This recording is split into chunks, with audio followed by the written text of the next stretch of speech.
ஆண்டவராக இயேசு கிறிஸ்துவுக்குள் மிகவும் அன்பாக நேசிக்கப்பட்ட அன்புக்குரிய சகோதர சகோதரிகளே, உங்கள் யாவருக்கும் அன்பின் வாழ்த்துக்கள். விசேஷமாக ஜீவனும் ஜீவ உரிமைகளும் என்ற தலைப்பின் கீழாக சில ஆழமான காரியங்களை பார்த்துட்ருக்குறோம். அந்த வகையில் இன்றைய நாளுக்குரிய ஒரு கேள்வி பதிலுக்குள்ளாக கடந்து போக போகிறோம். அதற்கு முன்பாக ஒரு சிறிய ஜெபம் பண்ணிடலாம். சர்வ வல்லமையும் மகா இரக்கமும் கிருபையும் நிறைந்த அன்பின் பரலோக பிதாவே, உமக்கே துதியும் சோஸ்திரமும் கனமும் மகிமையும் சதா காலங்களிலும் உண்டாயிருப்பதாக. பிதாவே, விசேஷ விதமாக நீர் எங்களுக்கு கொடுத்திருக்கக்கூடிய இப்பேற்பட்ட வாய்ப்புகளுக்காக நன்றி செலுத்துகின்றோம். இந்த காரியங்களை நாங்கள் முழுமையாக தெரிந்து கொண்டு அதற்கேற்றபடி சிந்திக்கவும் செயல்படவும் தேவன் தாமே கிருபை செய்ய வேண்டுமாய் ஜெபிக்கின்றோம். இவை யாவும் எங்கள் மீட்பரும் இரட்சகரும் குருவுமாகிய ஆண்டவராகிய இயேசு கிறிஸ்து நாமத்தினாலே கேட்கிறோம் நல்ல பிதாவே, ஆமேன். ஓகே, அன்புக்குரிய சகோதர சகோதரிகளே, அதே 1912 வருஷத்தில் கேட்கப்பட்ட இன்னொரு கேள்வி, சிறிய கேள்வி, சின்ன பதில் தான், ஈஸியாக முடிச்சிடணும் நமக்கு இன்னைக்கு, சரிங்களா? கேள்வி: ஆதாமினுடைய ஜீவ உரிமைகள் சபைக்கு சுமத்தப்படுகின்றது என்று எந்த பொருளிலும் சொல்வது சரியாக இருக்குமா? கடந்த நாட்களில் எடுத்த அந்த கேள்வி பதிலில் சரியாக நிதானித்தவர்கள் இந்த கேள்விக்கு உடனே பதில் சொல்லிடுவாங்க. கேள்வி திரும்பவும் படிக்கிறேன்.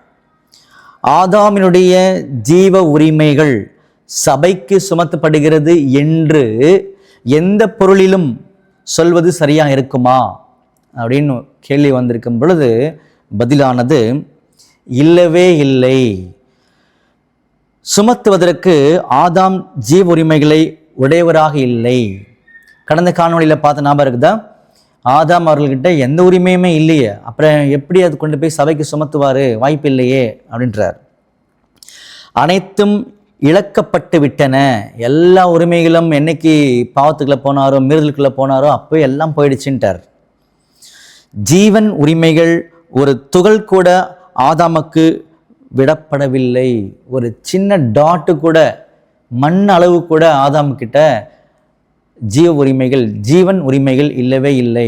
அவருக்கு இல்லைன்னா அவருடைய சந்ததிக்கும் இல்லைன்றதை இங்கே தெளிவுபட சொல்கிறார். ஆகவே சுமத்துவதற்கோ அல்லது யாவருக்கும் கொடுப்பதற்கோ அவரிடம் ஒன்றுமில்லை. ஆகவே தன்னிடம் ஒன்றுமில்லாத நிலையில் அவர் மற்ற எவருக்கும் அவைகளை சுமத்த முடியாது என்பது நிச்சயத்தன்மையாக உள்ளது. அவ்வளோதான் பதில். ரொம்ப எளிமையான ஒரு கேள்வி, ரொம்ப ஆழமான ஒரு பதில். அதனால தான் தொடர்ந்து படிக்கும்போது நமக்கு எளிமையாக புரிஞ்சிடும், சரிங்களா? அப்போ ஆதாம் அவர்களுடைய ஜீவ உரிமைகளை ஏதாவது ஒரு பொருளில் சபைக்கு சுமத்த முடியுமா அப்படின்னு கேட்டால் இல்லை, வாய்ப்பே இல்லை. ஏன்னா அவர்கிட்ட எதுவுமே இல்லையே, எல்லாம் இழந்து போயிட்டாரு அப்படின்னு சொல்லி முடிக்கிறாரு, சரிங்களா? அப்போ இந்த காரியத்துக்காக நம்ம தேவனுக்கு நன்றி சொல்லி, இந்த புரிதலுக்காக நன்றி சொல்லி முடிக்கலாம். ஒரு சிறிய ஜெபம் பண்ணிடலாம். வானத்துக்கும் பூமிக்கும் ஆண்டவரே, உமக்கே துதியும் சோஸ்திரமும் கனமும் மகிமையும் சதா காலங்களிலும் உண்டாயிருப்பதாக. பிதாவே, என்னுடைய வாழ்நாட்களில் நீ கொடுத்த இந்த ஒரு நன்மையான காரியங்களுக்காக நன்றி செலுத்துகின்றோம்.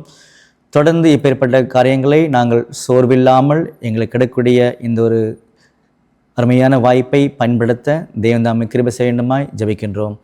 இவையாவும் எங்கள் மீட்பரும் இரட்சகரும் குருவுமாகிய ஆண்டவராக இயேசு கிறிஸ்துவின் நாமத்தினாலே கேட்கிறோம் நல்ல பிதாவே, ஆமேன்.